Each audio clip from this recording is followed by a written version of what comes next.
Hi, welcome to this special program organized by the Central Committee for the Palataka Centenary Celebration. My name is Winnie Cirino and I am excited to be the host of this program. This program literally focuses on stories from people who have been part of Palataka's journey, people who have been residents and our elders. Today in this special program, we are honored to have one of the former students or someone who lived in Palataka, and that is none other than Dominica Anthony, commonly known as Sunday. Sunday, you're highly welcome to this program. Thank you. Thank you. You're welcome. Thank you so much. Tell us, first of all, who is Sunday? Where were you? When did you live in Palataka? Like, basically, a little bit of your lifestyle a bit in Palataka. Who is Sunday? Thank you. We came to Palotaka after the Addis Ababa Agreement. That was in 1973. When we came back from Uganda, we were hosted in the mission. Of course, they consider us those children who are brought without their parents. So the church was taking care of us for at least 1 or 2 years until we entered the catechumens. We received our Holy Communion.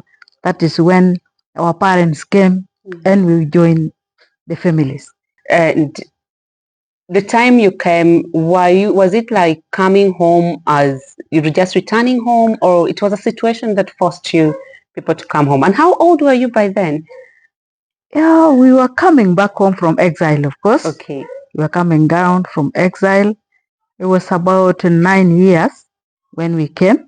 Very young. Of course, we were brought for the sake of education to join the school while our parents were still preparing to relocate to the country. Yeah. So when you were brought to Palotaka, did you start school immediately? How was it like? What happened? What do you remember about that moment? Yeah, I remember when we were brought, first of all, we stayed 2 weeks with the community who were there at home. Then we were brought to the mission.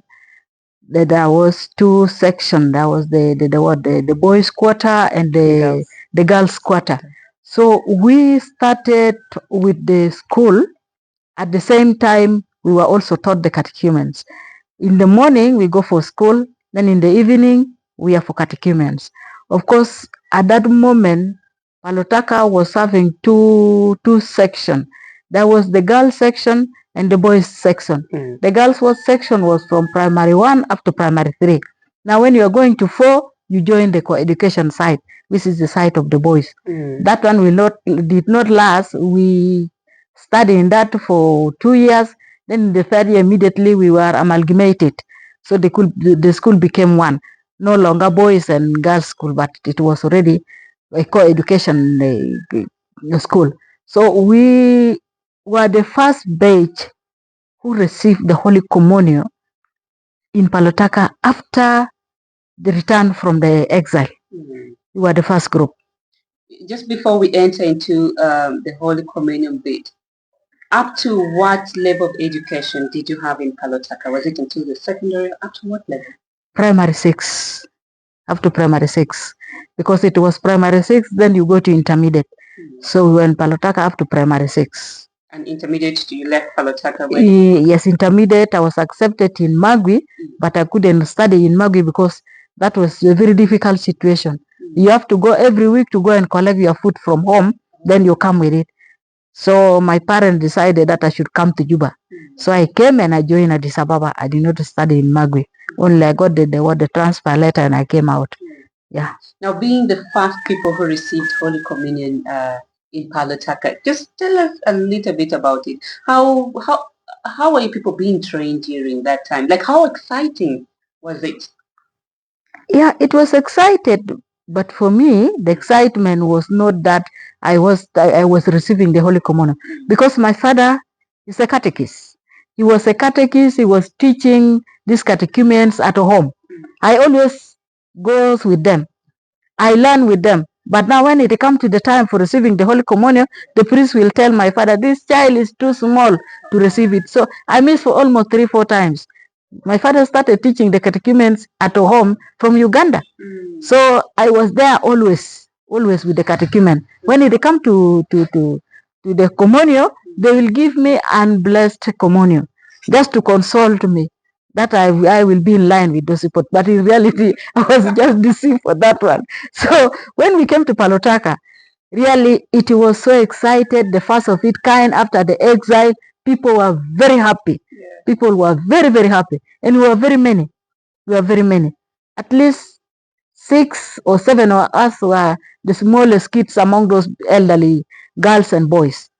We were there, and our catechist was a joyful person who sometimes come with amusing thing, and at a certain moment he's also aggressive. How aggressive? Like what would he do? Yeah, we'll give Lokongoro. If you don't sing well, you will be punished for that. But we like it. We like it. Of course, he's an old man. Yeah. Then sometimes we have also the young catechist who comes in. So we were so excited, and when we were receiving the Holy Communion, what I remember was the Father Bishop Parida was the parish priest. He ordered these people to make a lot of quetes. People drank, people ate, people were joyful. We danced up to morning. What was the celebration about?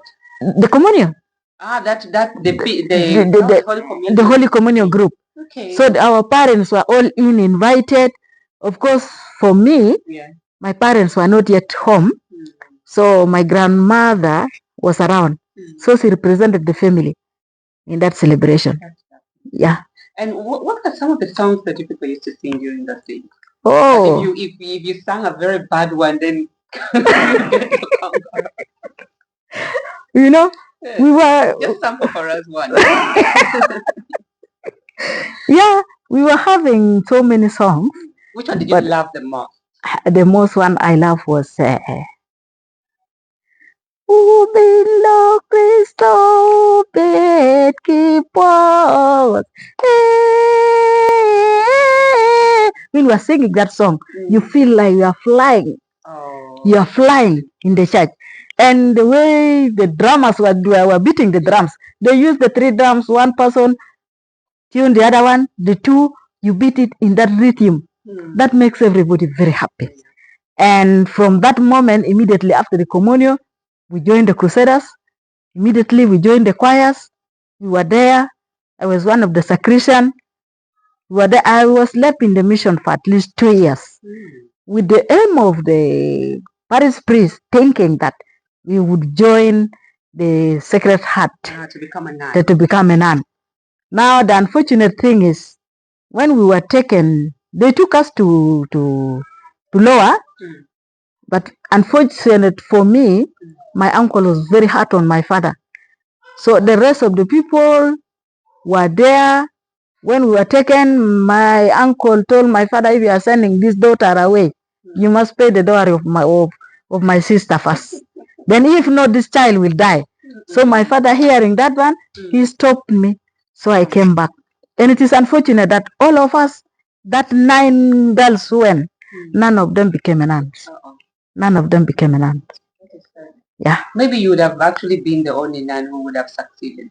Maybe, but now with the condition given. I know. That was very important. Yeah. Now, talking of, receiving the first Holy Communion was a great thing that the missionaries did. What were other things that the missionaries helped you people through? Some other activities could be farming, social life, and all those. What were other things? Yeah. First of all, we were taught health education. Every morning you have to get your brush your teeth, dig the hole, spit the spittle on the ground and cover it. That was the first lesson given to us. Don't spit anyhow. That was the first lesson. Secondly, keep your nails short. Your hair short. Unfortunate. I was very small. I could not do that one. I was the carrier of lice. There were a lot of lice on the body because I cannot really clean myself well. I cannot protect myself from that one. But otherwise, we were still healthy. Another thing is, we were taught also how to keep these rabbits and all this. We name the rabbits themselves. You get the grass, you put it there. Oh, John, oh, Patrick, don't do this. Oh, don't. We were naming those rabbits. Then on the process, the father was giving us something just to appreciate us. You go work today, cut the grass, you bring, you are given a blanket. Today you do this, you are sent to the store of the used clothes. Collect some clothes for yourself and do this. We were doing those things. And in the field of farming, we were just the people who are thrown in the field of Ginat. You know the missionaries. Don't eat. You just work, don't eat. But do you know how clever we were? You will find a place where you will identify. Dig a hole, collect granite, bury it there. Then you go. In the evening when they are resting, you come and collect your granite and go home. So that is how we are eating the ginat. Then another thing which I remember, when it is time for rosary, you have to go on marching, singing, marching. The girls will come from their quarter, the boys from their quarter, singing. You march like soldiers to the church. After the rosary, you march at home. What's the meaning of that? I cannot really tell exactly what it is, but I think they were trying. They were trying to keep order. They are trying to keep order for the children, not to run anyhow. Going to the church, you have to be disciplined. I think that is part of the discipline anyway. Maybe it is one of the discipline. You sing from your dormitories to the church, from the church to your dormitories. You sing. Yeah. Now, with all this that you have learned, what would you say Palotaka has made you at this age or through your growing up? What has Palotaka made you? Really, I can express my joy being in Palotaka. Of course, I'm one of the person who is the resident of Palotaka. Our home is just near the parish. So Palotaka is just a walking distance of 20-30 minutes with running, you go and come back. So Palotaka has made me to learn a lot of things. One, I don't have problem with Acholi language. I can write, I can read Acholi fluently. That is what is taught in Palotaka. Because you go in P1, you must read a story in the language. Wow. You have to write. So now with that one, it brought us to the church. Now reading in the church, reading the Bible every now and then was not a problem to us. So especially those who are on those area, because it was a regulation that anybody in Palotaka must learn Acholi language. So we learned it. That is what brought us up. Secondly, we were also taught with a very difficult situation to speak English. They call it what? And it was the missionaries teaching, right? Not the missionaries. Okay. The church was just attached in the administration, was the government. We were brought the ring. Do you know what that ring is? It's the skulls of baboons. A very ugly one. Tied, put in the compound. Anybody speaking dialect in the compound, you will carry it. If you carry it up to the evening, tomorrow you'll have punishment.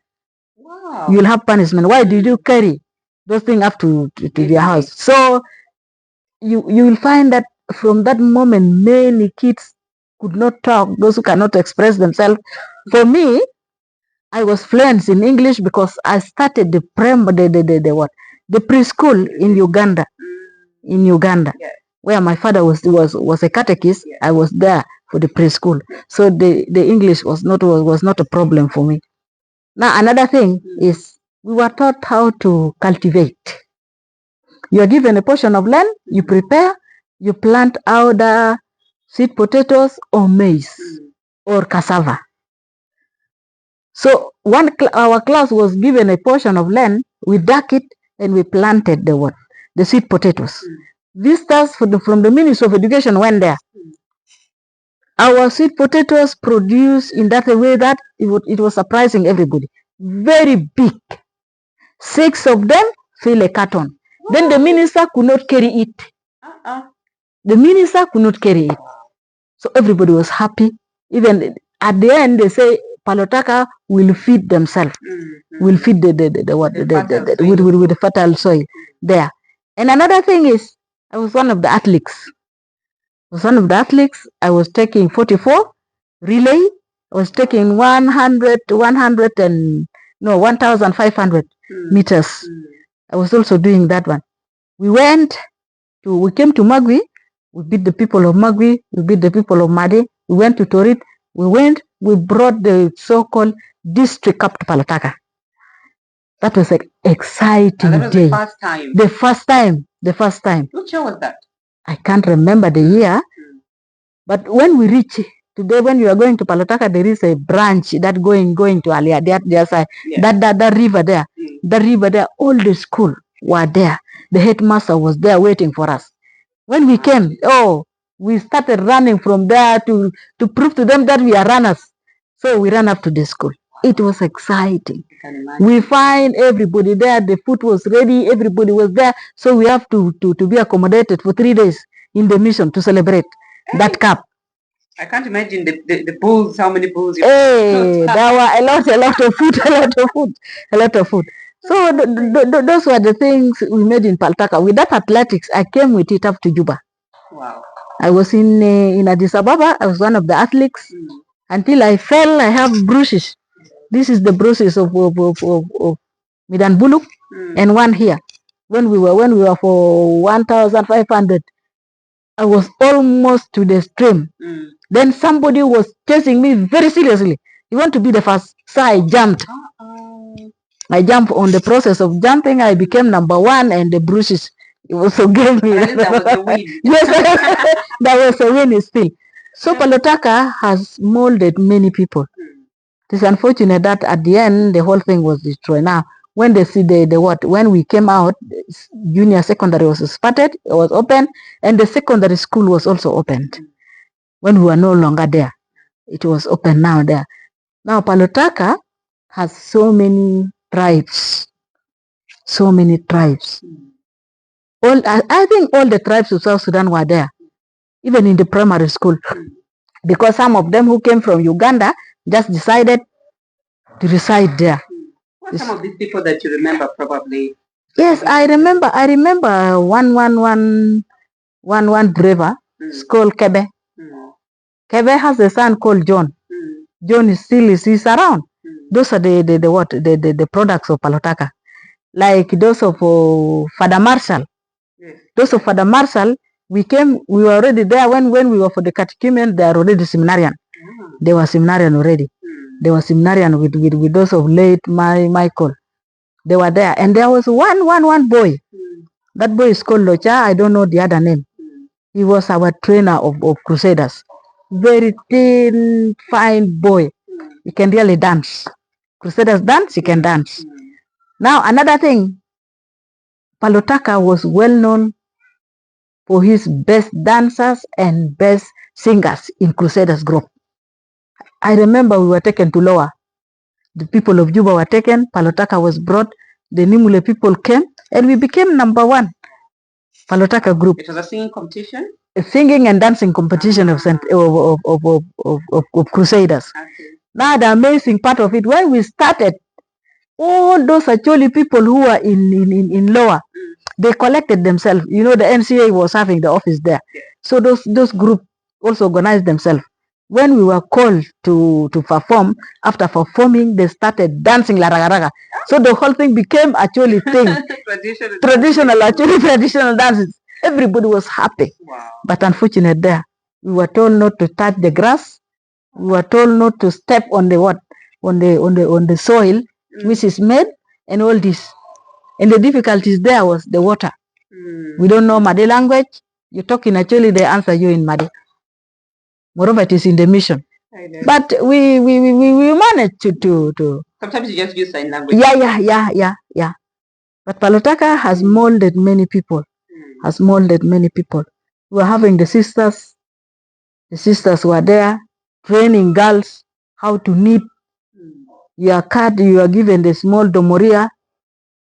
You stitch it today, it's bad. You untie it, they draw another one. That is where we learn also how to mend the thing. So those things were all there. So many people are in Palotaka. Now the historical thing I can remember is when the mission now want to expand its program, because when those who came from exile returnees, they were centered in Palotaka. Now the priest wanted to have the what? Wanted to have a space. Wanted to have a space where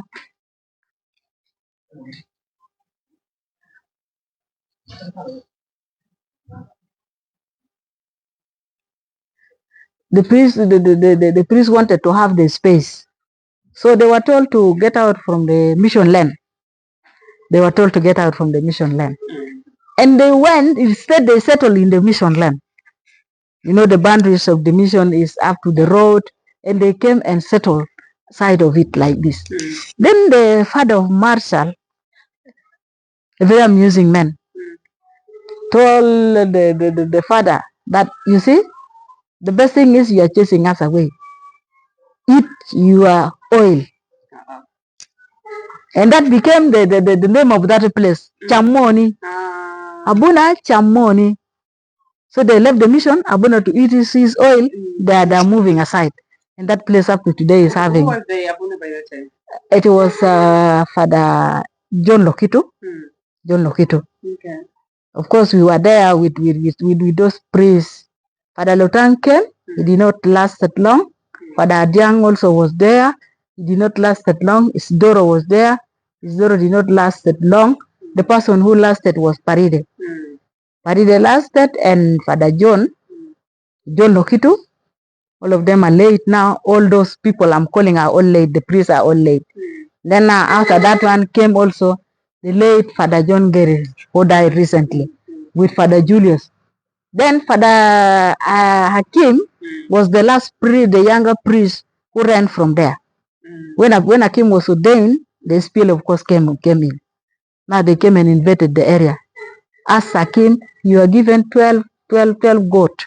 You will take 6, we will take 6. You are given this mass clothes. You will take half of it, we will take half of it. That was when now they were running away from Palotaka. But otherwise, Palotaka has many history. There are those who came in Palotaka before us. They were there. And one old woman, a very faithful woman, we call her Milotenga. Milotenga is just at that slope. Every day we come, we greet Milotenga cho. Lotina na cho, which it gangkwan, which it mabe. One day he told us, go and tell the father to clean the cemetery. Tell the father to clean the cemetery. Let him order the kid, the pupils to go and clean the cemetery. When Abuna heard of it, those elderly boys were thrown to the water to clean the cemetery. They cleaned the cemetery. They burned all the grasses. The cemetery was clean. Now, when we were going the following day, he told us, I will be going there. You're going where? To see the cemetery. That was the time she died. She knew of her death and predicted it. Clean the cemetery, let it be clean because I'm coming. Yeah. Then after her, one girl also died in Torit. But she was taken there. That was when we knew that death was there and the cemetery is for the dead people. And we put in our head that cemetery should not be clean, because once it's clean, means somebody will die. So you'd rather keep it dirty? Yeah, that was the concept. That was the concept. So we were in Palotaka. Yes. We moved on foot from the house to the to the school, and you cannot imagine, people are coming from Lerwa to Palotaka on foot and going the same day. And from Obolo Wudo here, they move every day. And from far Nyara, there was a school in Nyara, but they don't want it. They want to come to Palotaka. Yes. I think it was really a quality school. Yeah. I wonder where these teachers were from to attract so many people. Those teachers were from there, from actually, they were Madi teachers. There were other people. We have a 111 Nyangwara. and we have one Moro. We have one Moro, but the rest of them are from there. And in Palataka, I don't know who succeeded in getting Arabic. Arabic was not taught there. Just at one point, I think. Arabic was there. And many will witness me. When Arabic was introduced, the teachers of Arabic were brought. The way they were flagging people made everybody to hate Arabic plus their teachers. I'm one of them. Actually they were forcing you people to learn. They were not forcing us, but the way they were treating the pupils. Were rough. A slight thing, a slight thing. And we have one of the eldest person. That teacher is very clever. But the way he's treating people, he will give homework or classwork. You are copying, you are copying, you are copying. I don't know whether it is the devil telling him now, start beating. Start beating. He will go and collect the ruler. We have the ruler, that hard one. Yes. We should have the what? The wooden one with the iron on one edge. He will come. Say, Ben, you put your thing will be hit on your bed. Oh my goodness. If not, stress your hand. You stress your hand. Close it. Oh, I can imagine. Now, that one discouraged everybody. Arabic lesson, everybody is jumping out from the windows. Everybody. I think those from our time, I don't know who succeeded in getting Arabic. Most of us hated Arabic up to the end. And up to today, that is why we failed to get the ABCD of Arabic. Because of the way the teachers were the hardship the teachers were giving to the students. Yeah. So now, probably let's get back to were you probably in Palataka when SKLA invaded the place? I was in Juba, but that very month I went to Palataka. We celebrated the Easter Vigil. The Easter Vigil, we came. The church was full up to outside under those big trees. There were many people, tall giants, people with beards. I thought maybe those are the people who are working there because I was out from that area for sometimes. We thought those are the visitors, maybe. We pray with them at Vigil Mass. Then in the morning, they were there for Easter. We celebrated Easters together. They were moving even within the areas. But imagine, at 9 p.m., we started hearing the sound. Boom! Boom! People are wondering, what is happening? What is happening? Late Headmaster Benjamin Loto was in Palotaka. Now we are hearing those sounds coming from the senior side. These people were carrying stone. They are putting stone on the sack. Then they throw to the door to open the store. So they started that program, collecting the people, even the sisters. Tie your clothes on your head. The sisters slept in the bush. The Secretariat sisters slept in the bush. Then I think one person said, where are you taking these people? So they were brought back. In the morning of the Easter Monday, the whole thing started coming to a mess. A mess. People were running this way. You run this way. You don't know the direction people are running to. Because if you say you are running to the mountain, they are there. If you say you run this side, they are around there.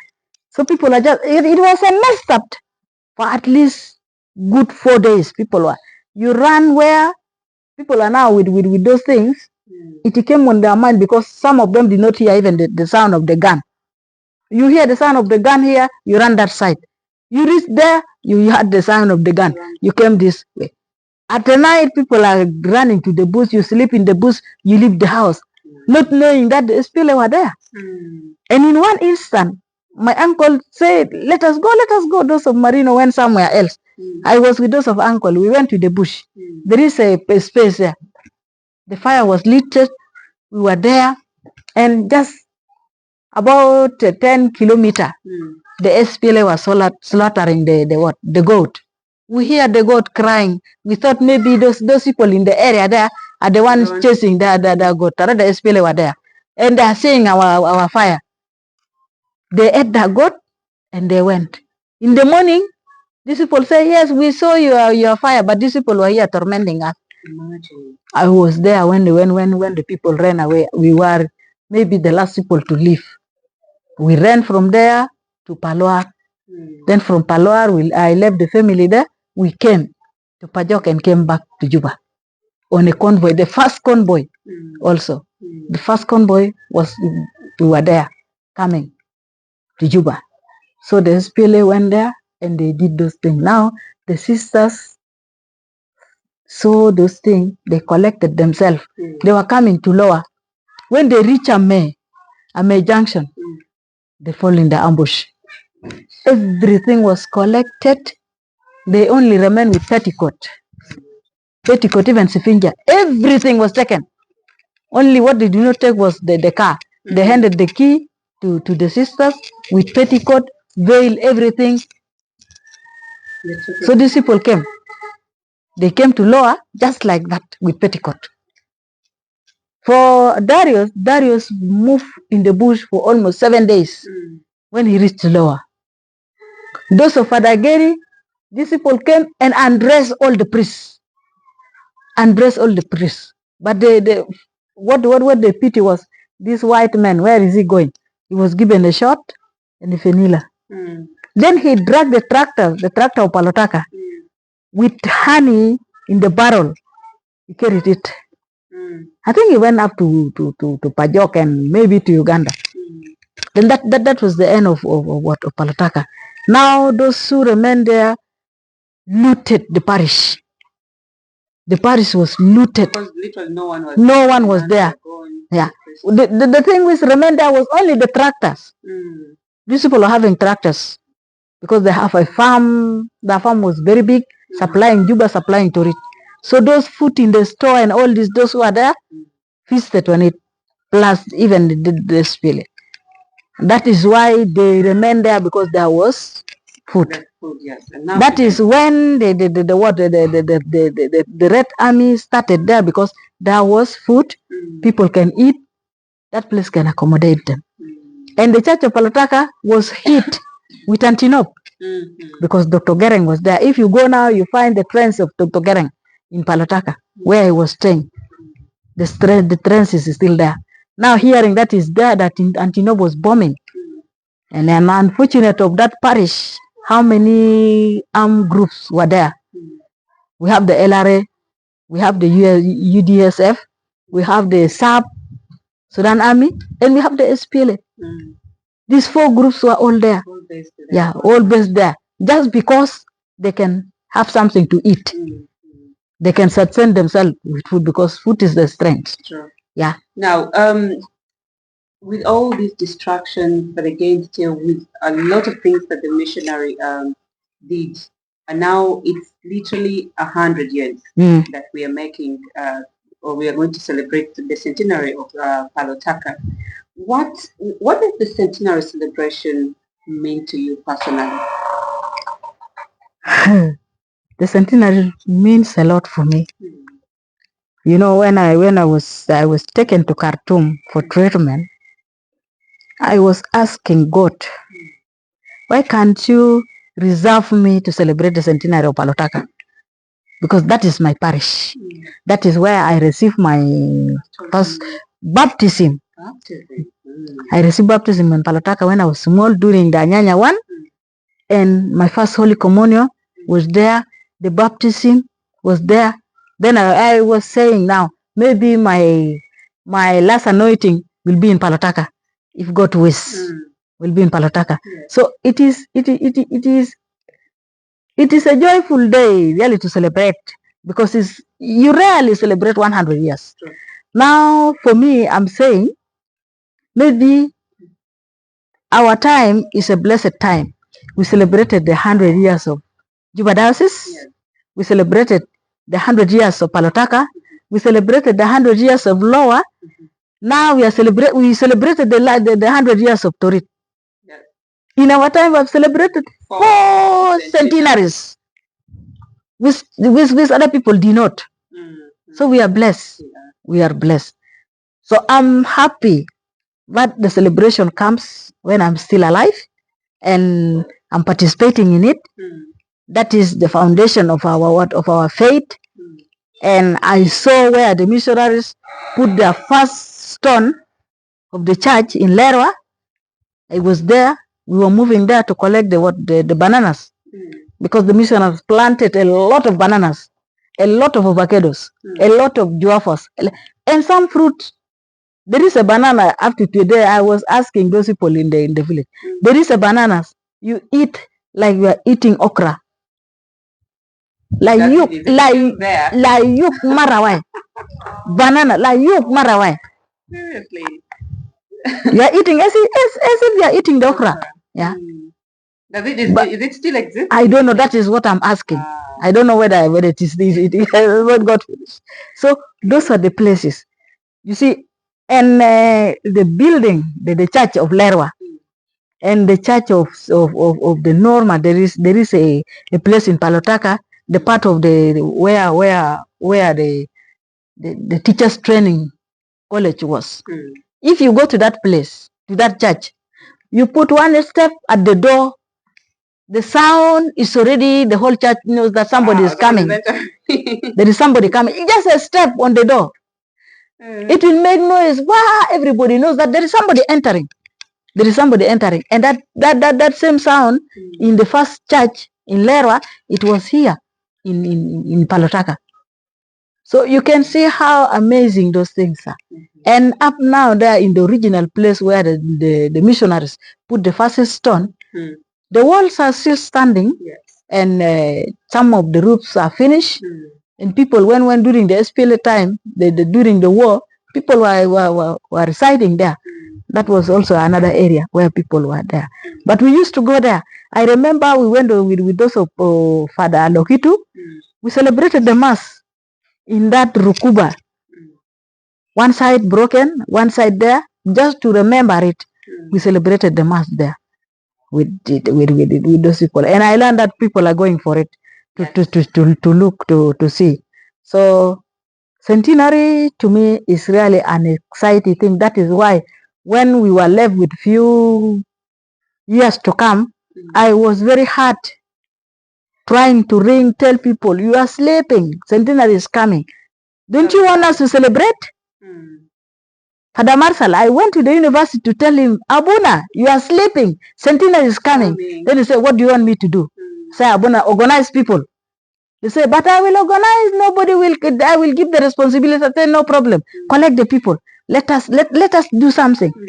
Where there's something, at least we should do it. Yeah. Now I was telling, if we see the centenary of Madi, they prepared it for 6 years. And ours is 2 years or 3 years. How will it be? How will it be? No, but we are hopeful. We are very hopeful that yes. I was telling these people of liturgy. Yeah. You see this thing? I said there is nothing called you see. If there is bagara, if there is cows, if there is what, we celebrate. If those things are not there, we celebrate. That is our 100 years. Yes. I was just telling them, prepare the liturgy, we will celebrate. That is our 100 years. The most important part of it is the liturgy. Yeah.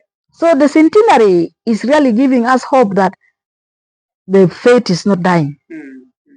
The faith is not dying. I was telling these people, we are celebrating. If we are celebrating 100 years, it's not the priest, it's not anybody, but we are celebrating the work of the catechists. The catechists at the center of this celebration. Because when war was there, people were running. Every now and then you go where there is catechists, clean under this tree, let us pray. The faith has been kept by the catechists. Even during this long Kanyanya war, this SPLA war, the catechists were working. That is why the faith stand up to today. I still remember the work of my father. When I went in 1998, I went to the bush where they were hiding. I went there. One Sunday, I was already with them there. Say, let us go and pray. Say, where? Say, yes, we have the church there. I went and saw that place in the bush, under the tree. Clean, and everybody was there praying. Say, imagine, amazing. The way they were singing, the youth were there, the big people were there, the Legion of Mary were there. Then they are now relating to me the story. When the fathers were going away, they collected everything of the mission, whether it is chalice, whether it is ciborium, whether it is alm, whether it is everything was collected and handed to my father. Take care of it. When we come back, we will have it. Unfortunately, did not make it. You have had a lot from Dominica Anthony, commonly known as Sandy, about her experience in Palotaka, her school life duration in Palotaka. And yes, we're just literally counting days to Palotaka. But before we end this program, Sandy, I would love you to look at the camera and share with our viewers, or those who are watching right now, what is your message regarding the Palotaka Centenary celebration? Thank you. My message to the people, all that I'm just inviting all of you to come to Palotaka. The celebration will be there on the 11th. Whether we have anything or we don't have, with water or without water, but a river is there waiting for you. Fresh water, you will take it. I'm only inviting all of you to come to Palotaka, come and share. Though we are under the tree, or under what the church was started under the tree, and now we are celebrating the 100 years under the tree, which is our pride. We are proud because the faith did not die. It is still there under the tree. It is continuing, and we have many new Christians. I'm just saying, welcome to Palotaka. Come, let us share what is there. Come and enjoy the melody. Come and enjoy the good weather of Palotaka. You are welcome. We are waiting for you. Great. Thank you so much, Sandy, for joining us in this interview. And so, our dear viewers, that's the end of the interview. We were having a former student of Palotaka, and that was Dominica Anthony, commonly known as Sandy. And this brings us to the end of the program. Please like the video, share the video, and keep following our page for more stories about Palotaka. Stay blessed.